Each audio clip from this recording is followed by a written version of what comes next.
உருப்படியாக எதுவும் செய்யவில்லை. செய்வதற்குரிய எந்த திட்டமும் கையில் இல்லை. காரணம், இவர்களுக்கு ஆட்சிக்கு வருவோன்ற நம்பிக்கையே இல்லை.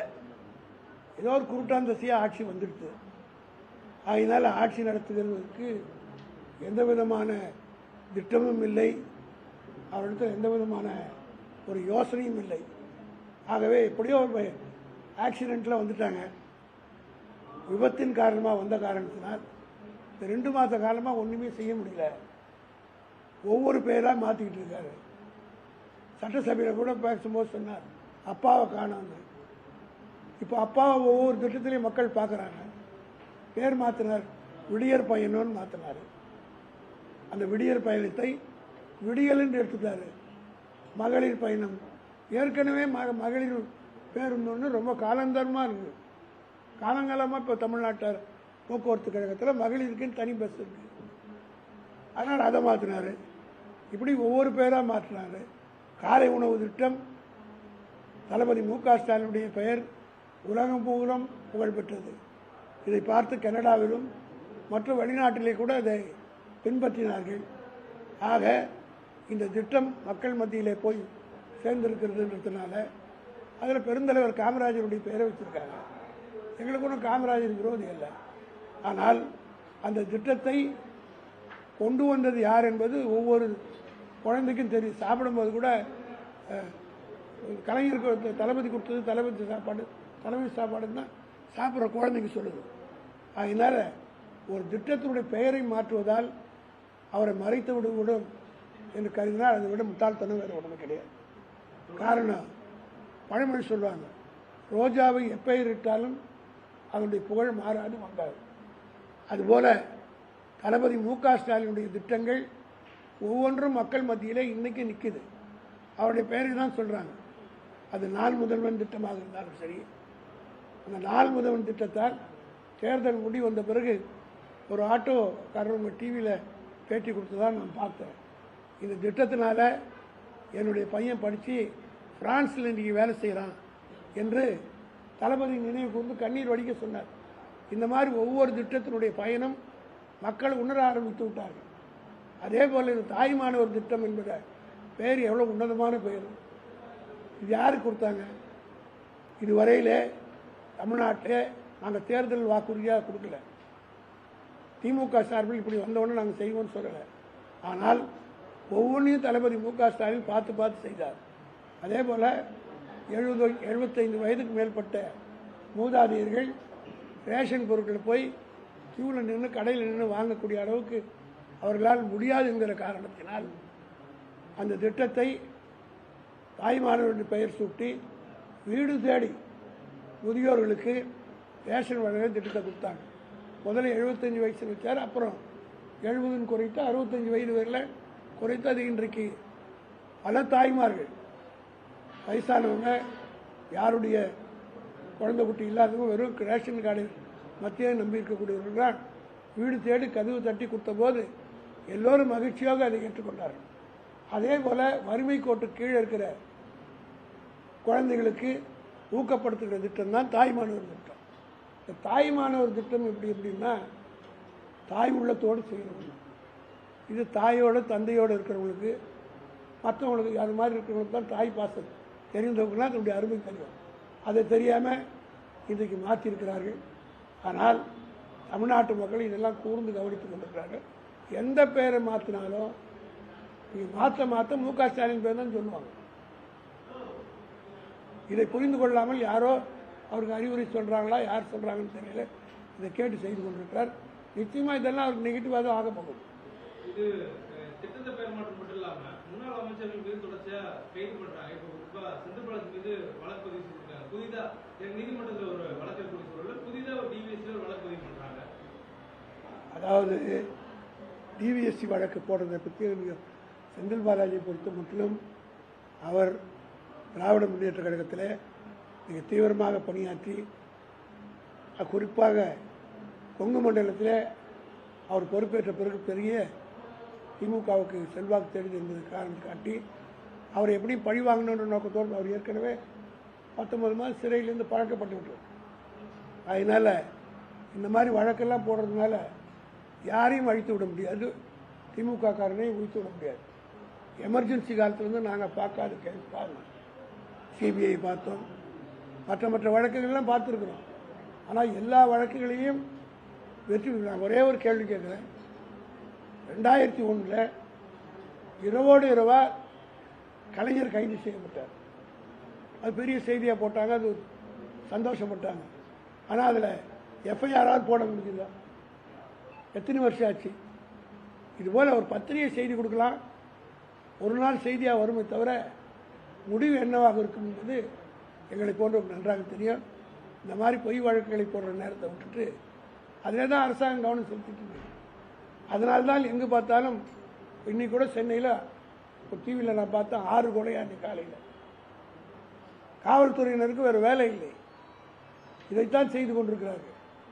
ஆகவே இங்கே ஒரு அரசாங்கம் நடப்பதற்குரிய அடையாளம் இல்லை. மேகதாது இஷ்யூ, நேற்று இஷ்யூ, இப்படி பல இஷ்யூக்கள் இருக்கிறது. அதை பற்றி ஒரு வார்த்தை சொல்லலை. இதுவரையும் நான் கேட்குறேன், அவர் போகிறாருன்னு சொல்கிறாங்களே, எப்போ போகிறார், என்ன போகிறார், ஏதாவது அஃபிஷியலாக ஒரு அனௌன்ஸ்மெண்ட் வந்திருக்கா? ஆக ஒரு தெளிவில்லா சர்க்கார், ஒரு திறமையற்ற சர்க்காராக, எதுவுமே வெளிப்படைத்தன்மை இல்லாத ஒரு சர்க்காராக. அதே போல் மின்வெட்டை பற்றி நீங்கள்லாம் அமைச்சர்கள், இன்றைக்கி அமைச்சர் பேட்டி கேட்குறாங்க, பிரஸ்காரங்க கேட்குறாங்க, ஓடுறாங்க. 1900 ரூபா பில்லு வர வேண்டிய இடத்துல 17,000 ரூபா வந்துருக்குதுன்னு ஒரு ஆதாரத்தோடு ஒரு பத்திரிகை நிருபர் கேட்குறாரு. பதில் சொல்லாமல் பொறுப்பு இல்லாமல் போகிறார். இது எப்படின்னா, மின் வாரியத்தில் கூடுதலாக அமைச்சிடுறாங்க. இப்போ 1000 ரூபா கட்ட வேண்டிய இடத்துல 7,000 ரூபா வசூல் பண்ணிட்டு இந்த 7,000 ரூபாய் திருப்பி கொடுக்க போகிறதில்ல. ஆக கொஞ்சம் கொஞ்சமாக கழிச்சுக்கிறாங்க. இது ஒரு மோசடி, இது ஒரு மிஸ்அப்ராப்ரேஷன் தான். மக்கள்கிட்ட திருடுறது, அதிகமான வசூல் பண்ணி, இது மறைமுகமாக ஒரு திருட்டுத்தனமான வேலை தான். இது திருடுன்னு கூட சொல்லலாம். மக்கள்கிட்ட பணத்தை திருடி இன்றைக்கு ஈபி நடத்துகிறார்களா என்று சொல்லக்கூடிய அளவுக்கு திருப்பி 7,000 வீட்டு தப்பாயிடுச்சுன்னு சொல்கிறாங்கல்ல, அது உடனே திருப்பி கொடுக்க வேண்டியது தானே. கழிச்சிங்கன்றாங்க. அப்போ என்ன அர்த்தம்? இந்த பணத்தை ரொட்டேஷன் பண்ண போகிறாங்க. மக்களுடைய பணத்தை ரொட்டேஷன் பண்ணால் அதுக்கு இன்ட்ரெஸ்டாக கொடுக்கணுமில்ல, செஞ்சுருக்காங்களா? இது ஒரு திருடு தான், இது ஒரு வகையான மோசடி தான், இது வகையான ஒரு மிஸ்அப்ராப்ரேஷன் தான்.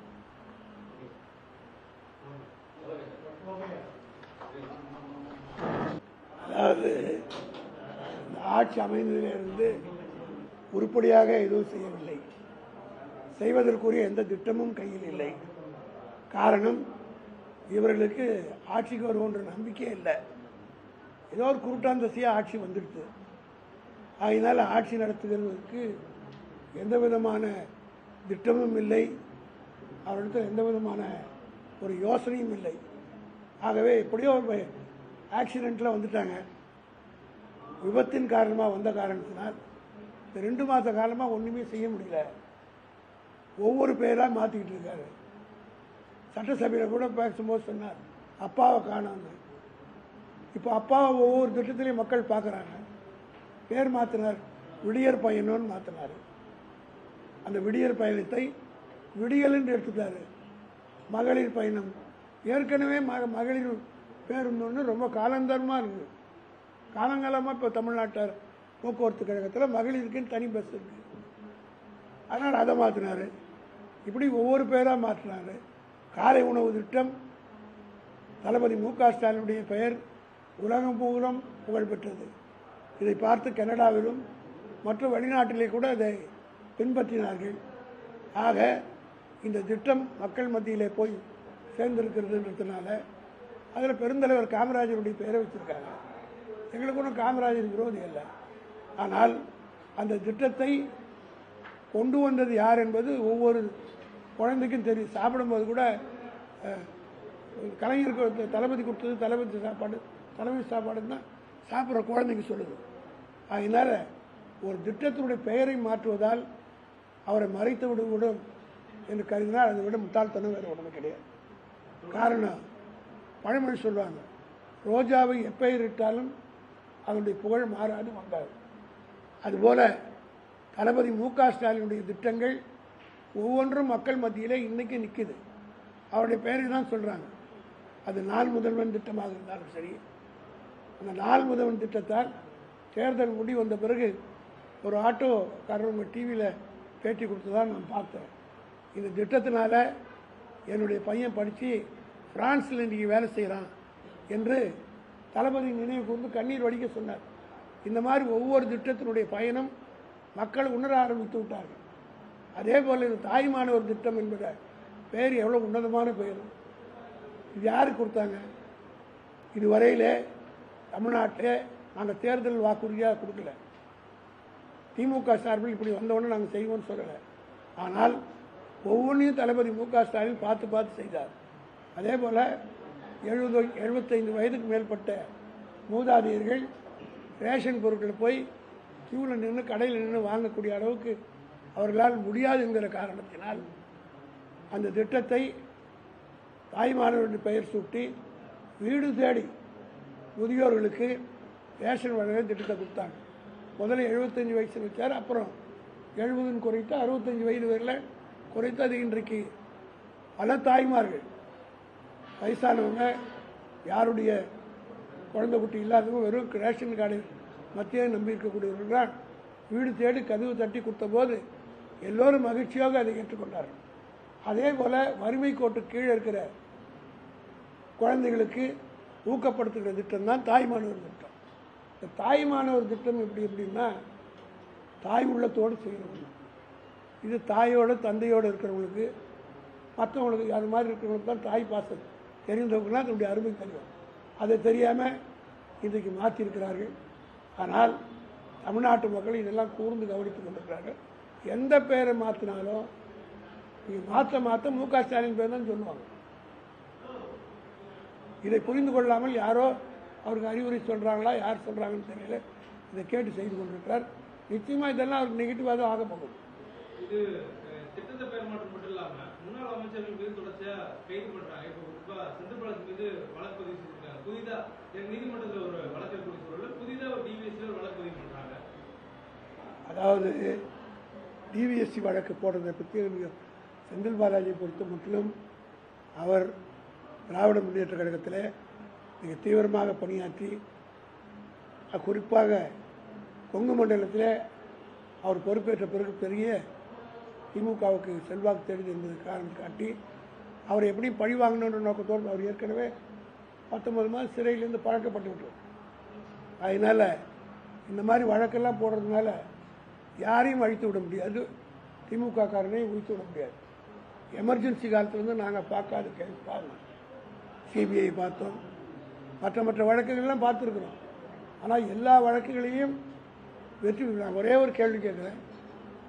2001 இரவோடு இரவாக கலைஞர் கைது செய்யப்பட்டார். அது பெரிய செய்தியாக போட்டாங்க, அது சந்தோஷப்பட்டாங்க. ஆனால் அதில் எஃப்ஐஆரால் போட முடியுதா? எத்தனை வருஷம் ஆச்சு? இதுபோல் ஒரு பத்திரிகை செய்தி கொடுக்கலாம், ஒரு நாள் செய்தியாக வருமே தவிர முடிவு என்னவாக இருக்கும் என்பது எங்களை போன்றவங்க நன்றாக தெரியும். இந்த மாதிரி பொய் வழக்குகளை போடுற நேரத்தை விட்டுட்டு அதில் தான் அரசாங்கம் கவனம் செலுத்திட்டு இருக்கு. அதனால்தான் எங்கே பார்த்தாலும் இன்னைக்கு கூட சென்னையில் ஒரு டிவியில் நான் பார்த்தேன் 6 கொலையா அன்றைக்கி காலையில். காவல்துறையினருக்கு வேறு வேலை இல்லை, இதைத்தான் செய்து கொண்டிருக்கிறார்கள். ஆகவே இங்கே ஒரு அரசாங்கம் நடப்பதற்குரிய அடையாளமே இல்லை. மேகதாது இஷ்யூ, நேற்று இஷ்யூ, இப்படி பல இஷ்யூக்கள் இருக்கிறது. அதை பற்றி ஒரு வார்த்தை சொல்லலை. இதுவரையும் நான் கேட்குறேன், அவர் போகிறாருன்னு சொல்கிறாங்களே, எப்போ போகிறார், என்ன போகிறார், ஏதாவது அஃபிஷியலாக ஒரு அனௌன்ஸ்மெண்ட் வந்திருக்கா? ஆக ஒரு தெளிவில்லா சர்க்கார், ஒரு திறமையற்ற சர்க்காராக, எதுவுமே வெளிப்படைத்தன்மை இல்லாத ஒரு சர்க்காராக. அதே போல் மின்வெட்டை பற்றி நீங்கள்லாம் அமைச்சர்கள் இன்றைக்கி அமைச்சர் பேட்டி கேட்குறாங்க, பிரஸ்காரங்க கேட்குறாங்க, ஓடுறாரு. 1900 ரூபா பில்லு வர வேண்டிய இடத்துல 17,000 ரூபா வந்திருக்குதுன்னு ஒரு ஆதாரத்தோடு ஒரு பத்திரிகை நிருபர் கேட்குறாரு. பதில் சொல்லாமல் பொறுப்பு இல்லாமல் போகிறார். இது எப்படின்னா மின் வாரியத்தில் கூடுதலாக அமைச்சிடுறாங்க. இப்போ 1000 ரூபா கட்ட வேண்டிய இடத்துல 7,000 ரூபா வசூல் பண்ணிட்டு இந்த 7,000 ரூபாய் திருப்பி கொடுக்க போகிறதில்ல. ஆக கொஞ்சம் கொஞ்சமாக கழிச்சுக்கிறாங்க. இது ஒரு மோசடி, இது ஒரு மிஸ்அப்ராப்ரேஷன் தான். மக்கள்கிட்ட திருடுறது, அதிகமான வசூல் பண்ணி இது வந்து மறைமுகமாக ஒரு திருட்டுத்தனமான வேலை தான். இது திருடுன்னு கூட சொல்லலாம். மக்கள் கிட்டேருந்து பணத்தை திருடி இன்றைக்கு ஈபி நடத்துகிறார்களா என்று சொல்லக்கூடிய அளவுக்கு திருப்பி 7000 வீட்டு தப்பாயிடுச்சுன்னு சொல்கிறாங்கல்ல, அதை உடனே திருப்பி கொடுக்க வேண்டியது தானே. கழிச்சிங்கன்றாங்க. அப்போ என்ன அர்த்தம்? இந்த பணத்தை ரொட்டேஷன் பண்ண போகிறாங்க. மக்களுடைய பணத்தை ரொட்டேஷன் பண்ணால் அதுக்கு இன்ட்ரெஸ்டாக கொடுக்கணுமில்ல. செஞ்சுருக்காங்களா? இது ஒரு திருடு தான். இது ஒரு வகையான மோசடி தான். இது வகையான ஒரு மிஸ்அப்ராபரேஷன் தான்.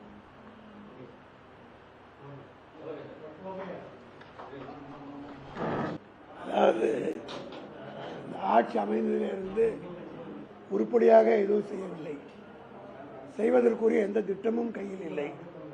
காரணம், இவர்களுக்கு ஆட்சிக்கு வருவோன்ற நம்பிக்கையே இல்லை. ஏதோ ஒரு குருட்டாந்தசியாக ஆட்சி வந்துடுது. அதனால் ஆட்சி நடத்துகிறதுக்கு எந்த விதமான திட்டமும் இல்லை. அவர்களிடத்தில் எந்த விதமான ஒரு யோசனையும் இல்லை.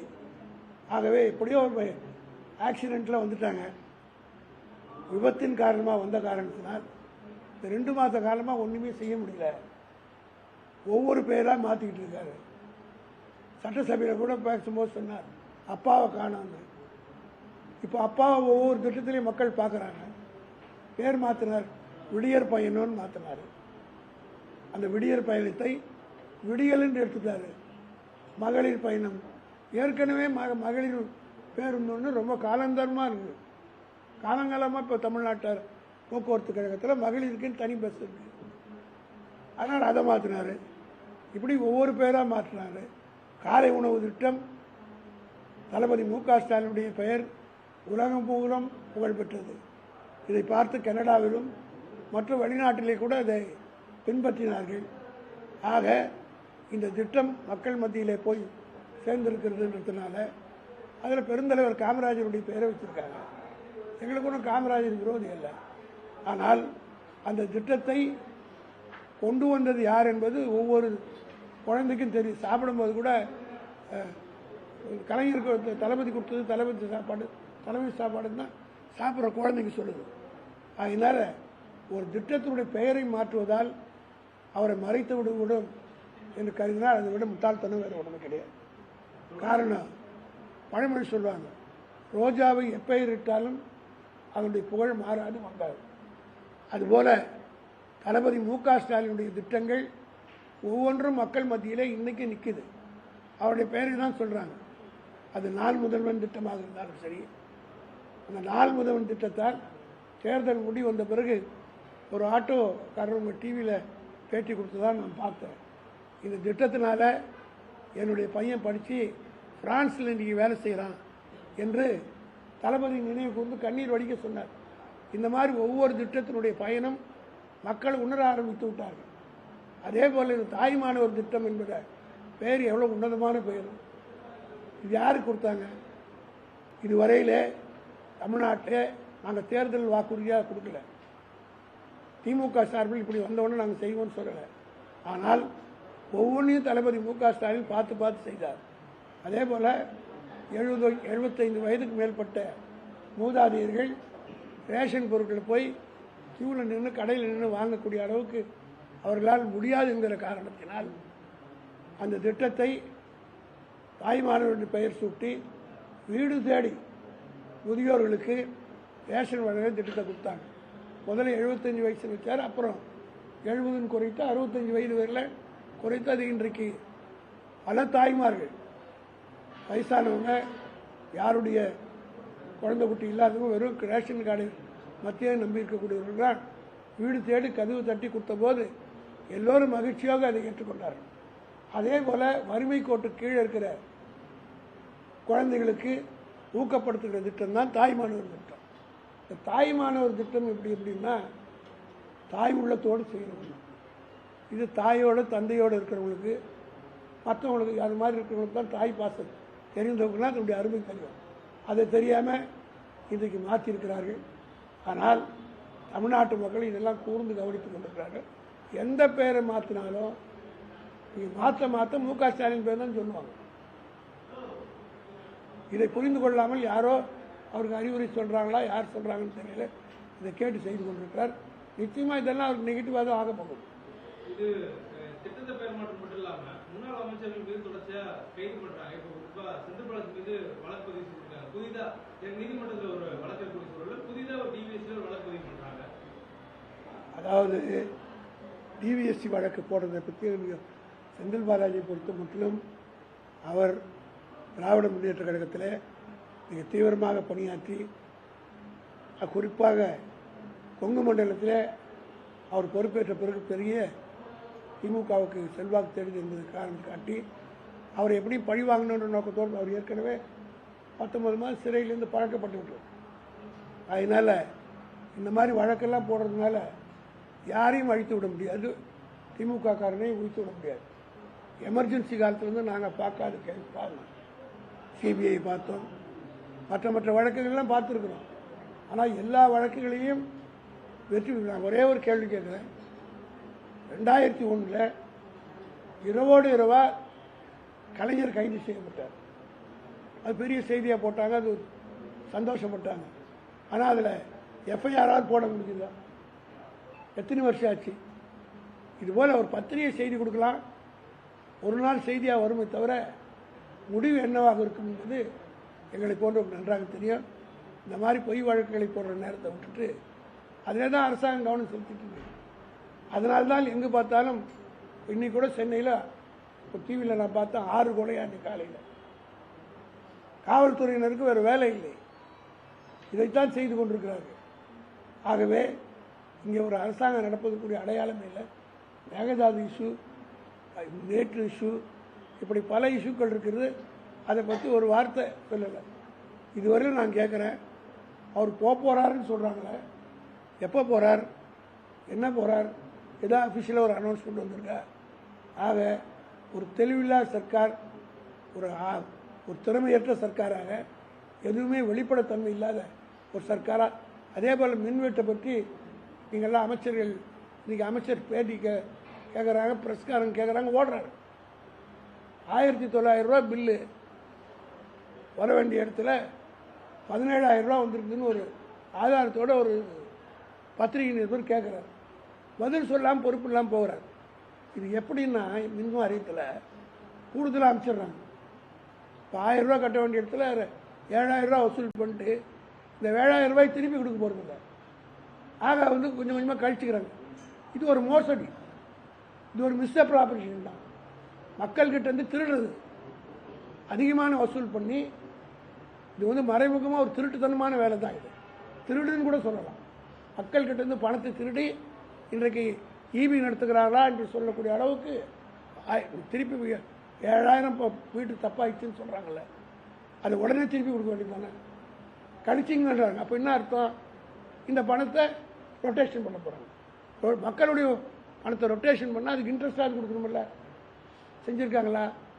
இது ஒரு திருடு தான், இது ஒரு வகையான மோசடி தான், இது வகையான ஒரு மிஸ்அப்ராப்ரேஷன் தான்.